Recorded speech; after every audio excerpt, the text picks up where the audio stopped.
श्री गणेशाय नमः। चलिए भक्तों, आज का अध्याय शुरू करते हैं। आज का अध्याय हमारा 9वां अध्याय होगा और ये अध्याय शुरू होता है तुलसी जी का गणपति जी को श्राप देना। श्री नारायण बोले, हे नारद, इस प्रकार एक दिन गणेश्वर का उपाख्यान मैंने तुम्हारे प्रति कह दिया है। अब और सुनना चाहते हो वह बताओ। नारद जी ने निवेदन किया, प्रभु, यह तो आपने अत्यंत अनुपम कथा कही है। श्री गणेश्वर के ऐसे गोपनीय चरित्रों के कथन में आप ही समर्थ हैं। हे नाथ, अभी अनेक चरित्र श्रवण से मेरा मन भरा नहीं है, अतः आप और भी कोई चरित्र उनसे संबंधित हो तो कहने की कृपा करें। भगवान नारायण बोले, धन्य हो नारद, जो तुम्हारा मन गणपति की पवित्र कथाओं में लगा है।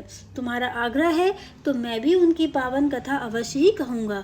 सूत जी बोले, हे शौनक, इस प्रकार नारद जी का आग्रह देखकर श्री नारायण ने कहना आरंभ किया। नारद, मैं तुम्हें गणेश जी का एक अन्य उपाख्यान सुनाता हूँ जो कि ब्रह्मकल्प में घटित हुआ था। एक बार गणेश्वर श्री गंगा जी के पावन तट पर तपस्या कर रहे थे। उनके अर्ध उन्मिलित नेत्र थे तथा मन भगवान श्री हरि में लगा था। वे सदैव उन्हीं के चरण कमलों का ध्यान किया करते थे। उस समय वे एक रत्न जटिल सिंहासन पर विराजमान थे। समस्त अंगों पर चंदन लगा हुआ था।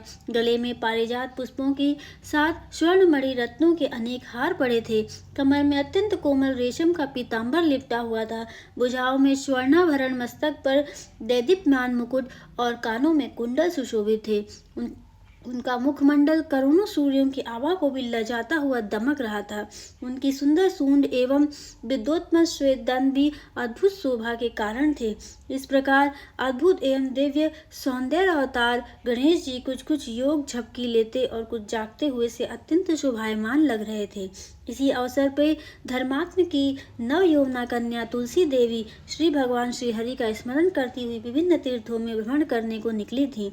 वह विभिन्न स्थानों पर होती हुई उसी गंगा तट पर जा पहुंची जहां पार्वती नंदन एक दिन भगवान श्री कृष्ण के चरणार बिंदों में ध्यान में रत थे। तुलसी ने उमा सुवन को देखा तो कुछ विमोहित सी हो गईं। उन्होंने सोचा, कितना अद्भुत और अलौकिक रूप है देजानंदन का। उनसे वार्तालाप करके विचार जानने चाहे। संभव है इनके द्वारा की जाने वाली उपासना कुछ इस प्रकार की हो जो मेरा प्रयोजन है। ऐसा विचार कर तुलसी ने उनके समीप जाकर कहा, हे गजानन, हे शुभकर्ण, हे एकदंत, हे घटोदर, मुझे यह तो बताओ कि संसार भर के समस्त आश्चर्य एकमात्र तुम्हारे ही विग्रह में किस प्रकार एकत्र हो गए हैं। क्या इसके लिए तुमने कोई तपस्या की है? यदि की है तो किस देवता की थी? गणेश्वर तुलसी को देखकर कुछ अचकाए। सोचा, यह कौन है? मेरे पास आने का क्या प्रयोजन है इसका? जब कोई समाधान न हुआ तो बोले, वत्से, मैंने तुम्हें अब से पहले कभी नहीं देखा, इसलिए तुम कौन हो? यहाँ किस प्रयोजन से आई हो? मेरी तपस्या में विघ्न डालने का क्या कारण है? तुलसी बोली, गणेश्वर, मैं धर्मपुत्र की कन्या तुलसी हूँ। तुम्हें यहाँ तपस्या करते देखकर उपस्थित हो गई। यह सुन के पार्वती नंदन ने कहा, माता, तपस्या में विघ्न कभी भी उपस्थित नहीं करना चाहिए। इसमें सर्वथा अकल्याण ही होता है। मंगलमय भगवान तुम्हारा मंगल करें। अब तुम यहाँ से चली जाओ। यह सुनकर तुलसी ने अपनी व्यथा, पार्वती तनया, मेरी बात सुनो। मैं मनोकुल वर की खोज में निकली हुई इस समय तीर्थाटन कर रही हूँ। अनेक वर देखे किंतु आप पसंद आए हो मुझे, अतएव आप मुझे भार्या रूप में स्वीकार कर मेरे साथ विवाह कर लीजिए। गणेश्वर बोले, माता, विवाह कर लेना जितना सरल है उतना ही कठिन उसके दायित्व का निर्वाह करना है। इसलिए विवाह तो दुख का ही कारण होता है, उसमें सुख की प्राप्ति कभी नहीं होती। विवाह में काम वासना की प्रधानता रहती है, जो कि तत्व ज्ञान का उच्छेद करने वाली तथा समस्त संशयों को उत्पन्न करने वाली है। अतएव हे माता, तुम मेरी ओर से अपना चित्त हटा लो।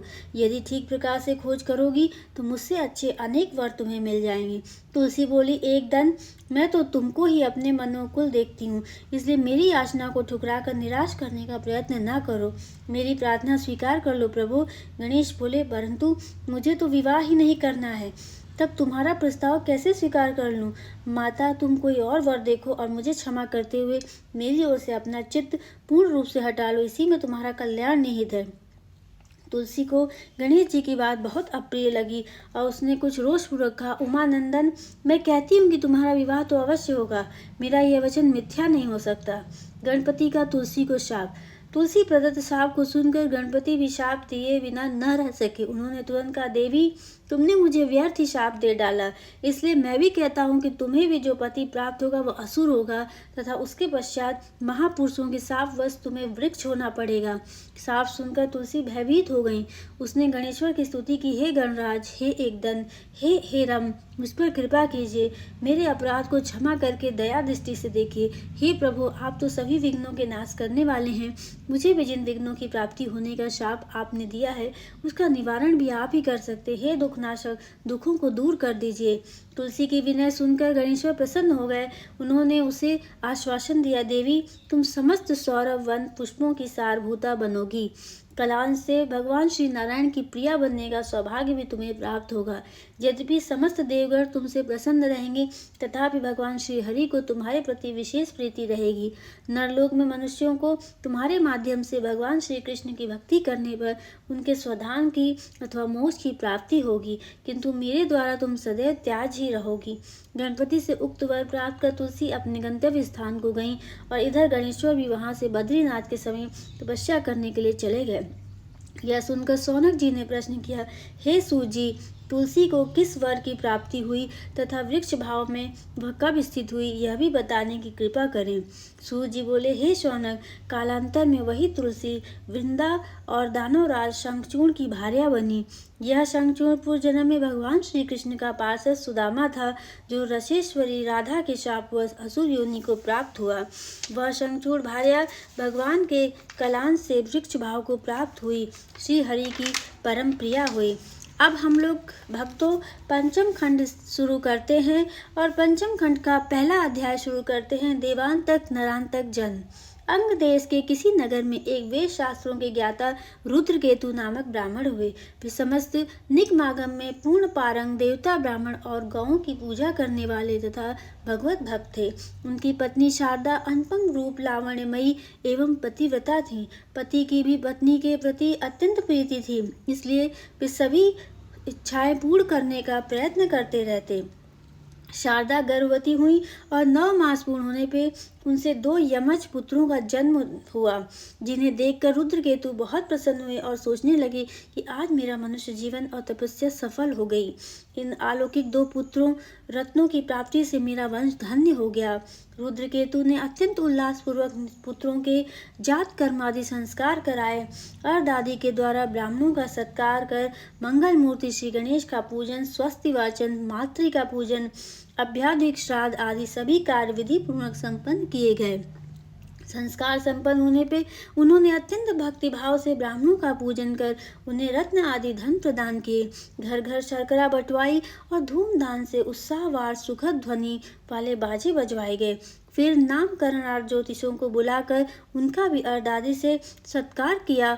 निवेदन किया, देवगण कृपया इन बालकों का नाम निर्देश कीजिए। ज्योतिषों ने गणना आदि के द्वारा निष्कर्ष निकाला, विप्रश्रेष्ठ, यह दोनों बालक निसंदेह बड़े पराक्रमी और प्रबल प्रतापी होंगे। इनका नाम देवांतक और नरांतक रहेगा। रत्न आदि दक्षिणा से संतुष्ट कर रुद्रदेव ने ज्योतिषियों को विदा किया। उनके दोनों बालक अत्यंत सुंदर थे और वे जो बाल क्रीड़ा करने लगे उससे माता पिता को बड़ा आनंद होता। धीरे धीरे उनकी क्रीड़ाओं में साहस का भी समावेश होने लगा। इस कारण जो भी उनकी क्रीड़ाओं को देखता वहीं आश्चर्यचकित रह जाता। सभी उन बालकों के साहस की प्रशंसा करते हुए रुद्रदेव को भाग्यवान बताते। एक बार विप्रवर रुद्रदेव के घर देवर्षि नारद पधारे।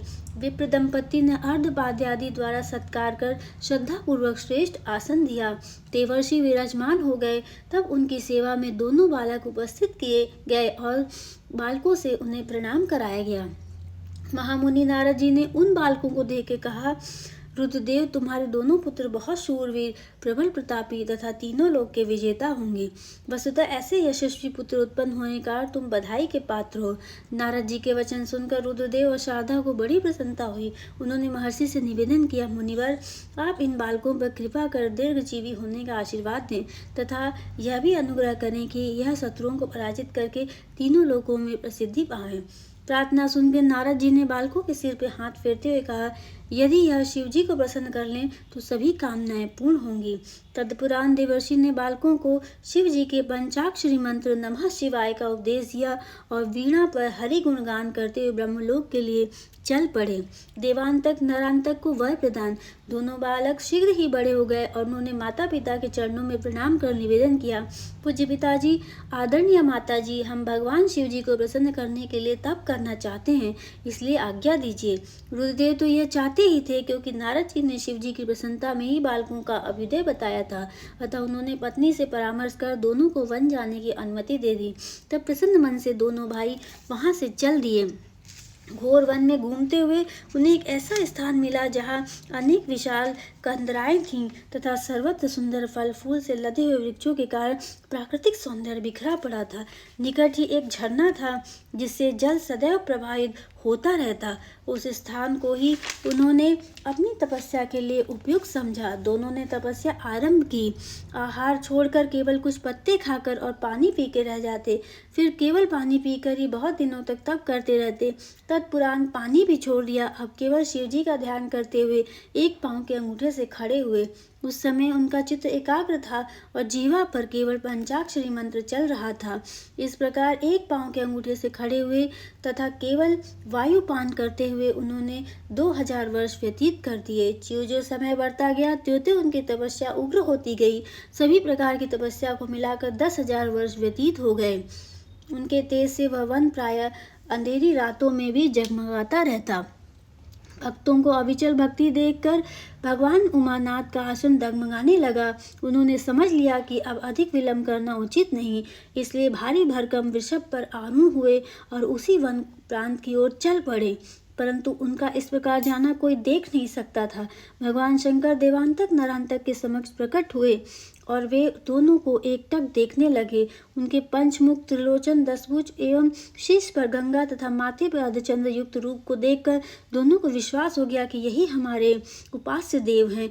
और तब उन्होंने निंदातिरेक में भरकर पहले तो नृत्य किया और फिर प्रणाम करने के लिए शिवजी के समक्ष धरती पर लेट गए। तत्पुरांत कुछ स्वस्थ होकर भक्ति भाव पूर्वक शिवजी की स्तुति करने लगे। हे देवादिदेव महादेव, आपके अलभ्य दर्शन प्राप्त करके हम दोनों अत्यंत धन्य हो गए।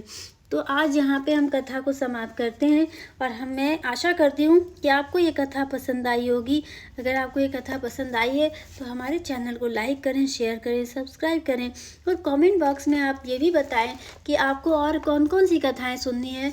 तो आप हमें ज़रूर सजेस्ट कर सकते हैं और हम वो कथाएँ लेकर आपके सामने ज़रूर आएंगे। और हमारे अगली वीडियो का आप इंतज़ार ज़रूर कीजिएगा। तब तक के लिए मैं आप सभी को दिल से धन्यवाद करती हूँ, क्योंकि आप लोग हमारी कथाएं सुनने के लिए रोज़ आते हैं। तब तक आप सभी को दिल से धन्यवाद।